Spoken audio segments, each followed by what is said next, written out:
this was about as bizarre and as easy as it gets. So the number for me was a number that would allow me to never have to work again. I feel like we got top. I went from a sale of $500,000 to in debt. $192 million. This is Built to Sell Radio with your host, John Warrillow. Okay, so what are the numbers on your company's dashboard? My guess is you look at your company's revenue and profitability, which are two great metrics to track, but there are another 8 key drivers of the value of your company that go well beyond just revenue and profitability, that are the things that acquirers want to know about. Going and getting your Value Builder score will help you look at your business through the lens of an acquirer. It takes about 15 minutes to do. Go to valuebuilder.com to get your score. I hear from James Roman, who sold iVelocity for 3 times EBITDA. One of the things I really loved about this interview was the humility James brought to the table. He talks a lot about the stress of running a company and managing employees, and I did it with candor.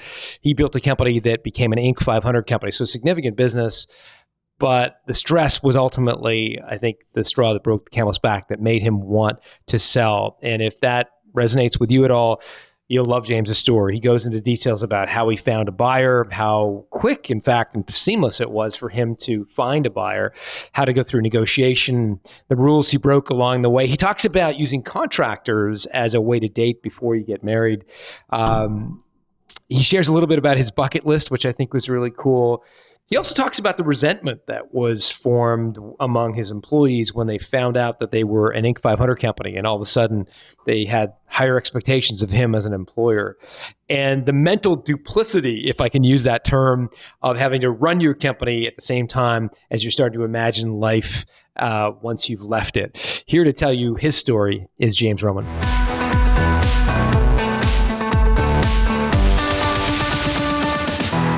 James Roman, welcome to Built to Sell Radio. Oh, it's great to be here. Thank you so much, John. You are a backcracker by training. I know. Back people's backs. What are you doing entrepreneurially these days? I'm a back jockey.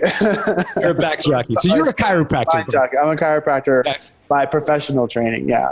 Cool. And you had a chiropractic practice. Yeah. Right? So I practiced for 10 years. I had a successful practice in Atlanta and decided that, I was really good at marketing, so I wanted to get out and start the agency. Fantastic. We're going to get to iVelocity in a moment. Before we do, though, what was it like to sell your chiropractic clinic? What was that experience like? So, I went through similar, phase with the selling of iVelocity, but I just got to a point where I felt like I had done everything I wanted to do in chiropractic, and I enjoyed the marketing side of it. Well, selling the chiropractic company, I didn't know it's different with an agency, but that took me a solid year. It was quite the interesting process. It was hard to find buyers. Because there's only a small number of people that are looking for a professional chiropractic practice to buy. I guess people just set up their own, right? They usually set up their own, or they work for another doctor, or they'll go in and partner with somebody. So I sold that company myself. So I worked with a broker for a year, and I was the one that found a buyer for that. And it was one of my competitors. We were friends, but we were also competitors in the same market. Yeah, frenemies. And he's like, look, I said, the practice is for sale. I haven't sold it yet because it's been on the market, but I'm like, dude, if I don't get something in the next few months here, I'll probably sell it for like half of what it was worth. And at that time, he's like, I have that money in the bank and I can buy that. And that deal, I thought about it for a day. It was way less than what I was looking for, but I knew if I stayed in that practice for another 6 months, I probably wouldn't have that business. So I took the offer. We closed in like a month, and it ended up being a much better deal because I had all of my collections and still coming in from the company. So I was able to keep my accounts receivable. That deal ended up being like, we sold it for $150, but I ended up getting another $100,000 in receivables. So it ended up being about a $250,000 deal. And how did that relate to your revenue? Like, what was your revenue at the chiropractic clinic? So the chiropractic, my revenue, the year prior was like $700,000 a year. And then it dropped down to $550. And that was just 2011, before I sold that practice, or 2011 was the most challenging, difficult time, I think, of my entire business experience. I had, we were going through an insurance audit. And if you ever run a healthcare practice, one of the most things that strikes fear into any healthcare entrepreneur is going through an insurance audit. Right, of course. We ended up winning it, but it literally took me off my A game. I mean, it took me off. It challenged my confidence. It rocked me to the core, and then I had marketing issues and insurance, and it was like this perfect storm of stuff that I went through. That I got through it, but it was a challenging year. So our profits took a dip, and then at that point, I was like, you know what? I think I've achieved what I wanted to do in this industry. I love marketing, so let's just go and do that. So let's get into the next company, because that's the one we actually want to talk about. Today, iVelocity. So what does iVelocity do? So we are a digital marketing agency. We do paid advertising for healthcare practitioners. So it was a nice transition for me to kind of go into that, because I understood healthcare. So we work with chiropractors, dentists, medical doctors, and we help them grow their practices through paid advertising. So I'm trying to think of like the last time I changed doctors or dentists or chiropractors. I think I would have been a little squeamish about clicking on a paid ad. Yeah. On my doctor. Like I would have gone to like a Yelp review. Do people actually click on paid ads? They do. They click on, so they'll go in and Google AdWords. They'll go into Google and they'll type in local chiropractor or best top dentist. And so that's one avenue. And then on Facebook and social media we started out as an SEO company. So we went from SEO to SEO and AdWords. And then we shifted it in 2014, 2015 to really being a Facebook ad company.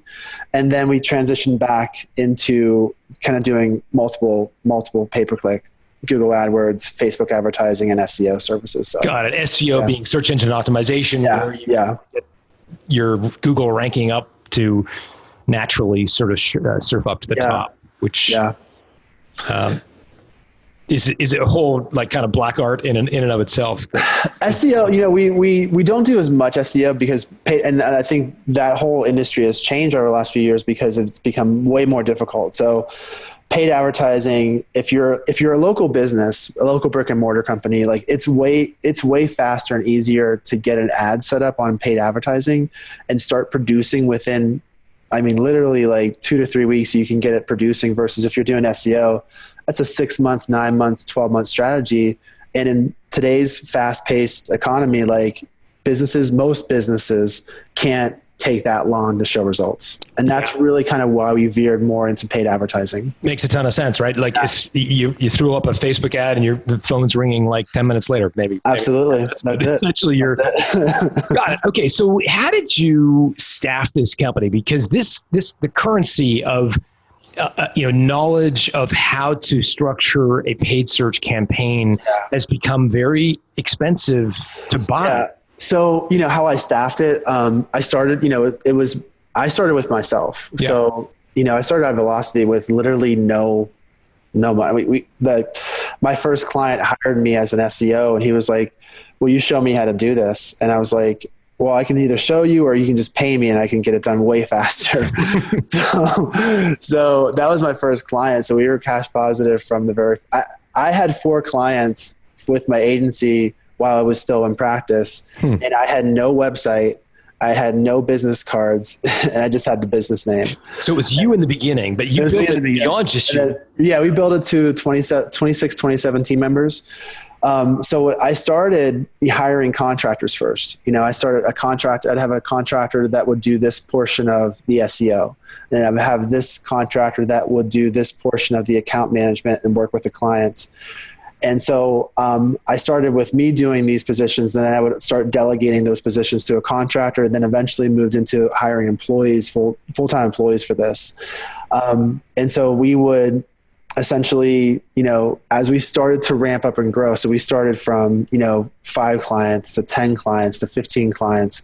I think I hired my first team member when we had about 15 clients. And then the next one was when we got to 20, 25 clients. And the next one was 30 to 35 clients and 40 clients. And so I had learned business management skills from when I ran the chiropractic company that transferred over to here, where we started working on divisions. So we had the account management side that would work with the clients, and then we had production side, which was essentially, these are the services. These are how we're going to deliver the service. So this would be our SEO person. This would be our Facebook advertising manager. This would be our Google AdWords person. And we broke those down into different departments within those divisions. And they all had to report to a senior team member. And they were for the work done. That's essentially how we built out the team. How we hired everybody was, this is one nugget that I will still continue to do no matter what business I'm in. We always hired people for our marketing firm as a contractor first. So if you were going to come on for iVelocity marketing, and I think the new owner has kind of changed this. But my philosophy was, I want to date first before I find out if we're going to be a really good fit for each other. Mm-hmm. So we always did like a 2 to 4 week dating period, which was like, you'll come on as a contractor first. We'll pay you a set fee. And then once we kind of do this dating period, when we can kind of see if we like each other, you can find out if you like our company and I can find out if you're a good fit for us. Then we'll move you into a full-time employee. And that has really worked. I mean, it's how we built this team to, I think when we sold it, we had about 17 or 18 full-time employees. And then we had about 10 contractors that we work with. That's how we built that team. So. Fantastic. So you're growing this company and I understand you hit the Inc. 500 list. Is that right? Yeah. So my back in 2013, 2014, when this started to really kind of in 2012, I sold the business, my chiropractic practice, and I really started doing this full time. So 2012, 2013, I'm starting to think like, man, I'd love to get the Inc. 500. And then you figure out like, what are the requirements? And it's like, you need to do at least $2 million in revenue to even be listed on that thing. So I'm thinking far off. And I wrote this down as a vision and I keep going back to it. And it was one of my bucket list items. I'm like, I want to get the Inc. 500. I want to be not on the Inc. 5,000 list, the Inc. 500. So we worked our butts off from 2013 to 2016. We grew 10 times. We did 1,000% increase in our revenue, in our gross revenue. And at that time, it's listed. We were doing 2.9 million and at the end of 2016, and that's what they based those numbers on. And so we were published in the 2017 episode of Inc. 500, and it was a huge. For entrepreneurs and business owners, I think it's a way bigger thing for us, like it is for anybody else. Like, I mean, even the clients thought it was cool, and some people like really appreciate it. But there's nothing like another business owner like. It is like, I can say it to regular people that are not business owners or my team members, and they think it's cool, but like another business owner appreciates how difficult that is to do. And so it gives you instant credibility when you're around other business owners. Absolutely. It's a calling card into a very elite club. Well, congratulations. That's awesome. Thank you very much. Did you frame the picture? Like, did you? I did. There you go. That's good. I sure as hell did. Because it's a big deal for me. But what's interesting is that kind of created its own challenges. How so? Well, so after the Inc. 500, everybody like in 2016, so 2014, 2015, 2016, we don't have an office space. So we're starting to grow this team. And I think in 2015, we had like 17 members. 2016, we had about 9 team members, and we were just all using a shared office space up until 2017. So 2017, we actually get our first office space. Up until that point, everybody's working remotely, and we're going into a shared office space a couple times a week to have our meetings, and that was it. And I like that. I did like that a lot. In 2017, we got our first office space, and then when we hit the Inc. 500 list, and I think people knew how much money we made, it started to change the dynamics a little bit on the team. It started, we went from this like, well, here we're a startup and we're kind of like, we're in this growth and we're getting bigger and everybody's excited about that, to like, oh, we're like a real company. And so real companies, like, they require real benefits, and like it starts to shift and change the dynamic. I remember, this is when I knew the dynamic shifted a little bit.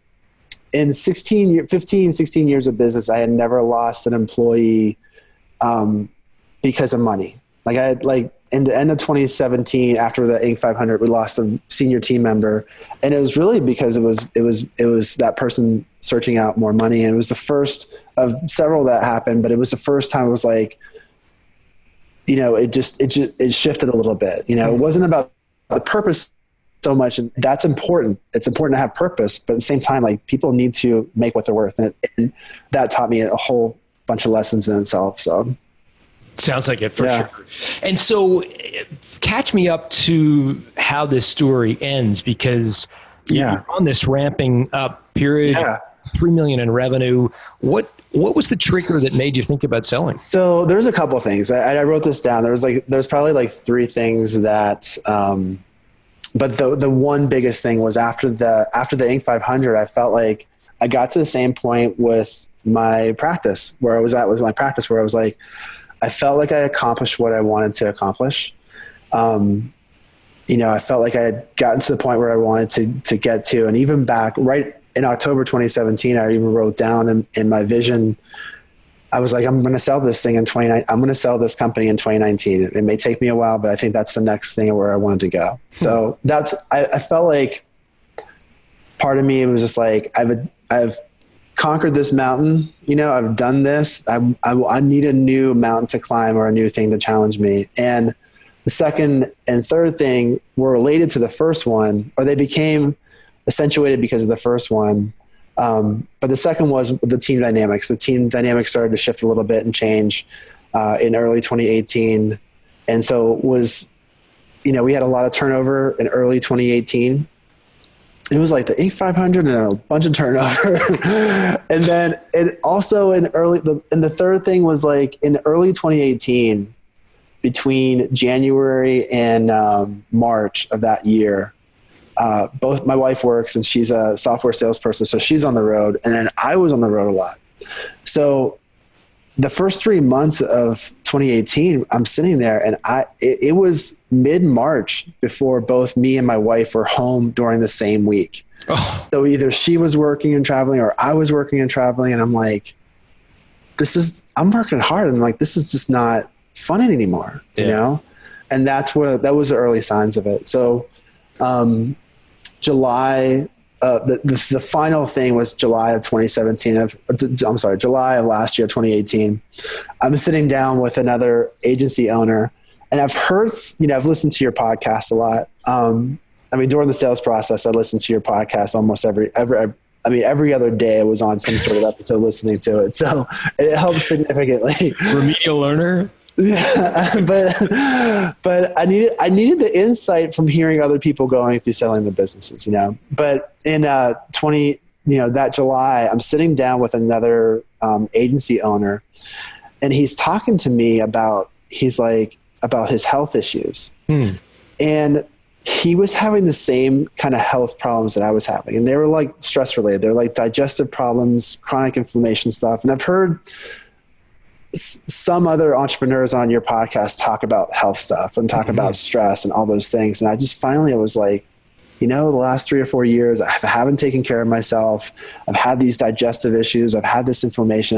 And honestly, I haven't taken care of myself. And that was the final thing. It was like, I'm ready to sell this.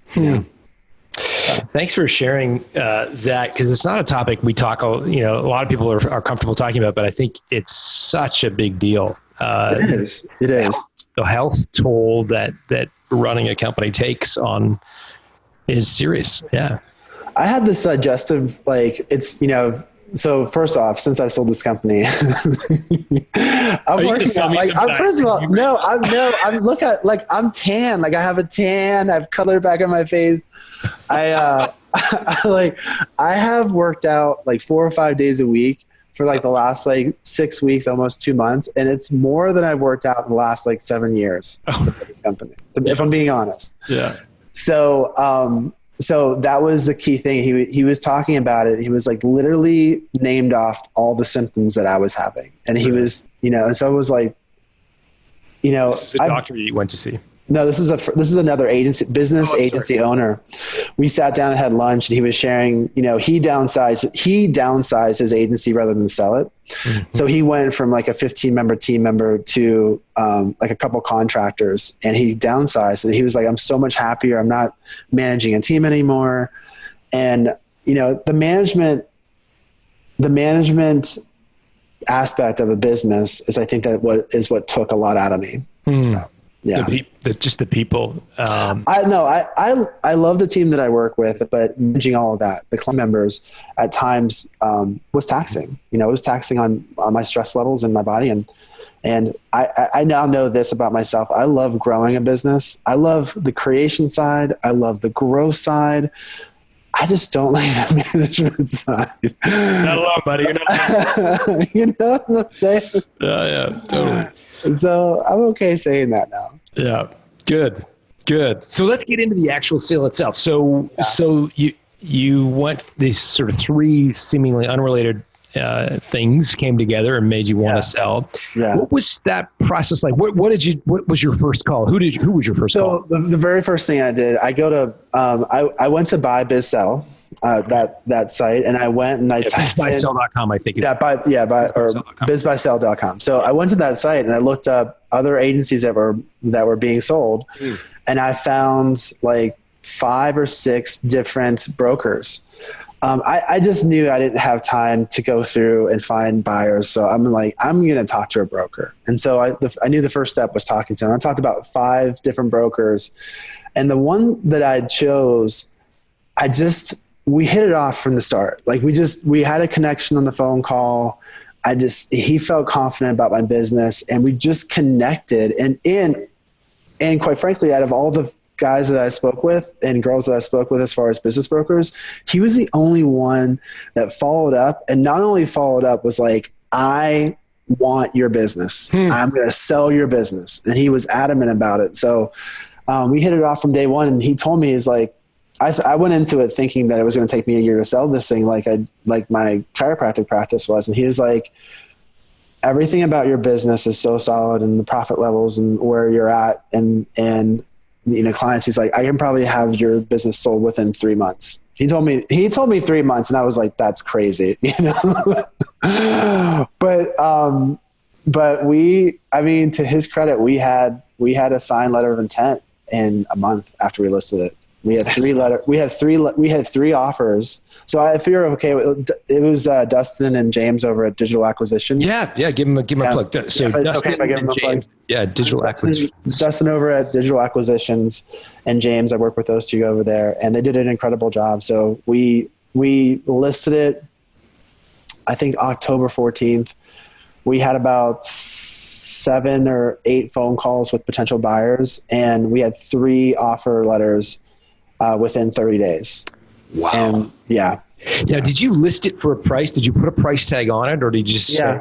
We put a price tag on it. Yeah. What did you think the company was worth on a sort of a multiple, or like, how did you come up with the price tag? So I read your book. Okay. Listen to the podcast. So they had come up with it. I mean, we were around 3 times EBITDA, Okay. And you figured that was fair. Like, did you get? Yeah, I felt that was fair. I felt that was fair for the number.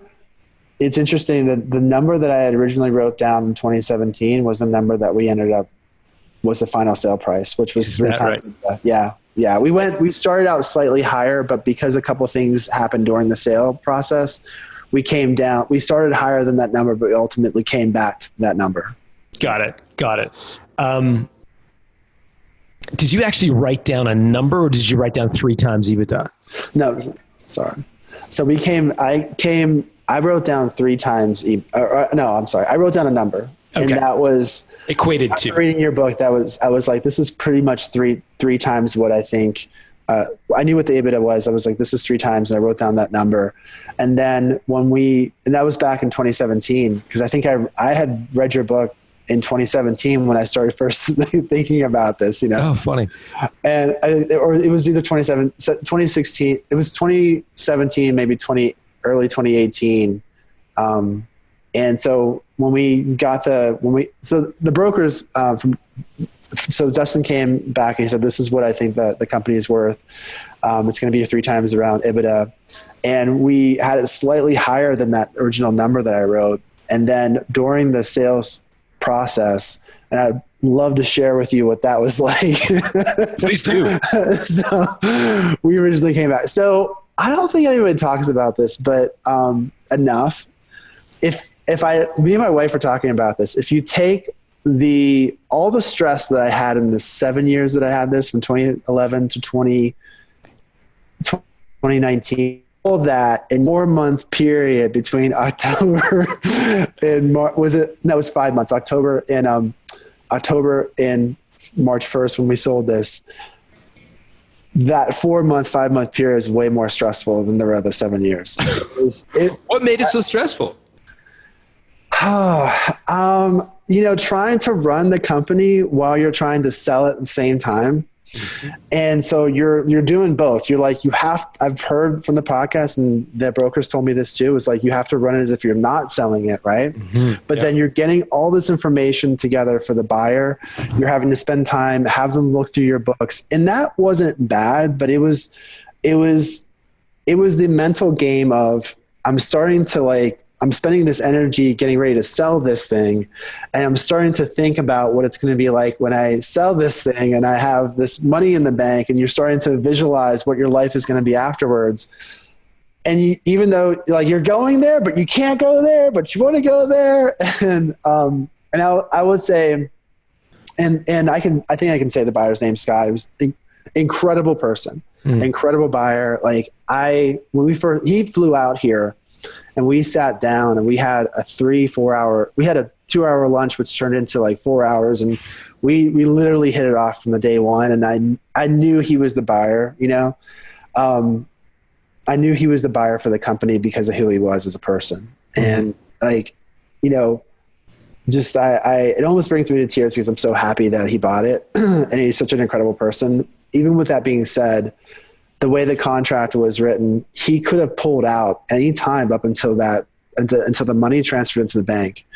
And I knew he was a great person, and I knew he was going to be the company, but the stress of not really knowing that this was finalized until we got to that final day where the money was transferred, that was incredibly stressful. Mm-hmm. It was stressful for me, and that even, we talk about it, that I definitely aged in that 4 or 5 month period. My wife had to she had to bear the brunt of that stress, because you're telling your partner all the stuff that you're going through, and you're trying to do both: run this company, keep the numbers going, keep it going while you're to a small degree, you've started to check out a little bit, and you're dealing with all the. Oh, I forgot to tell you this. So the government shutdown, with the government shutdown ended up pushing our deal back almost a month and a half. Why? What was the relationship? Because the small business loans can't be written if they don't have somebody in the government overseeing it. So Scott was using an SBA loan. Scott was using an SBA loan to go through that. And so that even pushed it back even more. It just was it was stressful. It was very stressful. Okay. So you get these 3, you said you had 3 offers on this? Yeah, we had 3 offers. So there was 2 other people that had put offers in. So, and right around the same time. So we looked at all 3 of those, and the two other offers were lower, but the bigger thing was that they were people that were not going to be here in Denver to run the company. So they wanted to essentially operate it from afar, fly in, and not run this company themselves. And I just didn't, I knew the company wasn't set up that way. We needed to have a leader here to be able to lead this ship. And I just knew it wasn't going to be successful if someone was just going to come in sporadically. So Scott was like, look, I'm going to come in, I'm going to run this thing. We're going to grow this business, and we're going to take what you started, and we're going to grow upon it. And, we had so many, I know this doesn't happen that often, or at least what I've been told is that like, the buyer and the seller create a relationship, but we had a really good relationship, and we felt like there were times where both him and I were like, we were told, you don't share this with the buyer, or he was told not to share this with the seller. And we were just like, screw that, man. Like, like we're just going to be honest with each other. And we were honest during the whole entire process. Like, give me an example of something that you were told, oh, you should never tell the. So he was told not to give his expansion ideas, not to give his ideas of how he was going to expand the company. Well, he shared those with me, and I'm like, dude, that's incredible. Like, that's great ideas. And so he was told not to do that. He did it. If you do that in some scenarios, the seller could take that information and just use it to build the company and not sell it. Right. Mm-hmm. Well, I told him, I was like, listen, I don't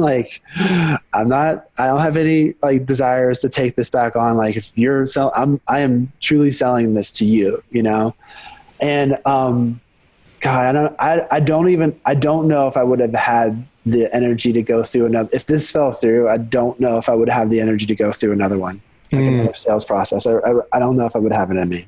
So, isn't that interesting? It's so taxing. At some point, was your did Scott use? It sounds like you were going through, and admittedly, you were exhausted. Yeah. He could have used that information, I guess, against you. Yeah, he could have, but he's not that type of guy. Yeah. He just he's not. I mean, I know that all business deals don't always go down this way, but he to his credit was like he's an incredible entrepreneur and business owner. Like, and he didn't. And has he had other businesses that he's? Yeah, so he came from the healthcare side. So he essentially ran. He was CEO for startup companies. So he was essentially working for larger healthcare corporations that would come in, buy smaller companies, and he would be the CEO that would go in there and take these from a small company to a much larger company. And so he's never owned his own, but he's run a lot of different companies and organizations. And so he wanted to get back in, he wanted to own his own company and to essentially build something. And he explained to me is like, there's certain entrepreneurs that will come in and get it started. Mm-hmm. And then there's other people that will take that and then build upon that. Mm-hmm. And then there's people that will then take the third phase, which will then expand out the services. He's like, I'm going to take what you started and we're going to build upon that. And then we're going to expand it. And so he has a wealth of experience in managing big teams, mm-hmm. like managing 80 to 100 people, which we were looking at the team in October of last year. And I'm like, everybody came in for our quarterly review or our quarterly meeting. And there was like 25, 26 people in the room. And I'm like, I'm looking at these people and I'm like, oh my God. I'm like, I was slightly intimidated by the size of my own company, because you're like, when I started this thing, it was like this big. And then now it's like, and there's lots of people. And so, you learn those skills of managing people through being an entrepreneur, and you grow into that. And if you're honest, like if people are honest with themselves, at least me being honest, sometimes I was a little intimidated by that, and almost a little fearful of that. So, yeah, it's isn't that interesting? And so, for him, I guess I'm curious to know what he was buying when he bought iVelocity, because I guess there's a school of thought that would be like, okay, he's got all the skills, he could just start it. Well, why does he need to buy it? What essentially was he buying when he bought your company? So he was buying, our client list. We had a client list of around 100 clients at that time. Mm-hmm. We had we were a niche within a niche. So we weren't just in healthcare. We were niches within a niche. So we worked in chiropractic, but in chiropractic, we only work with integrated offices. in dentistry, we only work with dentists that did dental implants. In medicine, we only worked with medical offices that did regenerative and stem cell therapy. So we always worked with a niche within a niche. And we always, the one thing that kind of, the one main theme across all of those were that these healthcare offices were selling large cash services or large fee for service services that were not covered by insurance. So they need marketing strategies. And we also had some brand. I had been in these industries for 7 years. And so the name had some value to it. Like people did know iVelocity marketing. If you were a chiropractor, the chances are you've seen our advertising, you've heard about iVelocity marketing, and so he was buying the brand, he was buying the company and the team members in it, and also the client database. Fantastic. I'd be remiss if I didn't ask you kind of what's next for you, because it looks like you're at home, you're enjoying fruits of flavor. What's next? So during the last, I if I can share this story with you, I'll tell you, this will kind of get good leeway. So I had a business, I still have the same business coach, but I've had multiple business coaches while I've been in that have helped me during the growth, growing the business. And so in October 2017, the same month that I got the Inc. 500, I'm back in my office and we're doing our quarterly strategy session. We have the whole entire team come in to Denver. We have my coach fly in, and we're sitting there the next day after we have this big meeting and all my team members are there, and it's just me and him talking. And he's sharing, he's like, he's like, my lifestyle was paid by my real estate and my investments. And my coach is 60. He's like, my consulting is kind of like the stuff that I do because I enjoy it. He's like, I really enjoy working with, and he's always had like 5 to 7 clients that he's worked with, personal relationships. He flies out and works with them every quarter. And, but he has no team members, and he has, this company is just him, but he's got a great setup where he just comes in, he flies out, he looks at the company. This is what he does to me, or what he did for me. He would fly out, he'd spend a day with me or two. He would tell me what to do, and then I would have to do it. Right? Fly out. And then he'd fly out. Good luck to you, James. And I'm thinking to myself, I'm like, wow. And so I kind of for me, I have faith. I feel God, or whatever you want to call it, universal intelligence, always plants a seed for what's next, And I feel like at that time, the seed was coaching and going in there and doing consulting. So the next thing is I'm going to be launching this company called Optimal Growth Coaching. Oh, cool. And we're going to be working with just small entrepreneurs and helping them with their sales strategy, with their business management. I love teaching and I love coaching people. I really do. Out of the whole, and that was my favorite thing with working with my team members, is I loved coaching, and I love leading the team and coaching us into where we're going to go, less than I do the management side. I love to kind of give the ideas, say, we're going to go in this direction. This is what's going to benefit the clients, and how to help us grow. And so I want to do that for others. And how are you going to deal with, the stress of running a company, as you've gone through it now twice? Yeah.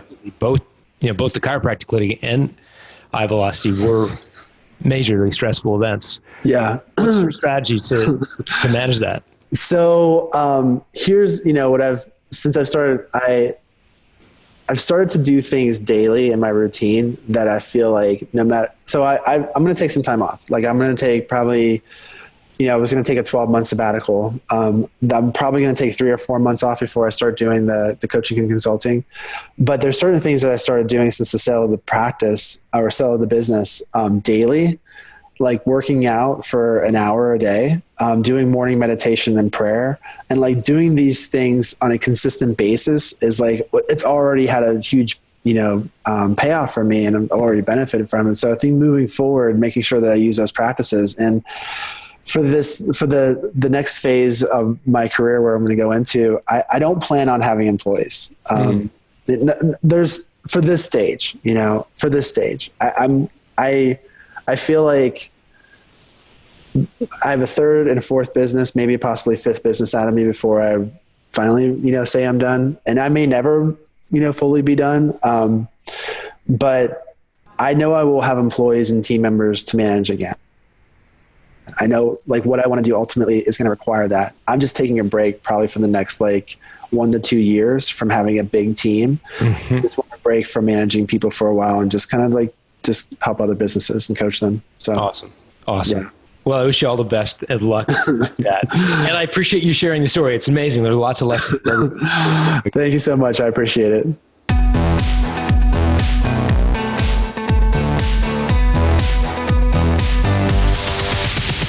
Thanks for listening to Built to Sell Radio with John Warrillow. For complete show notes with links to additional resources, visit builttosell.com/blog.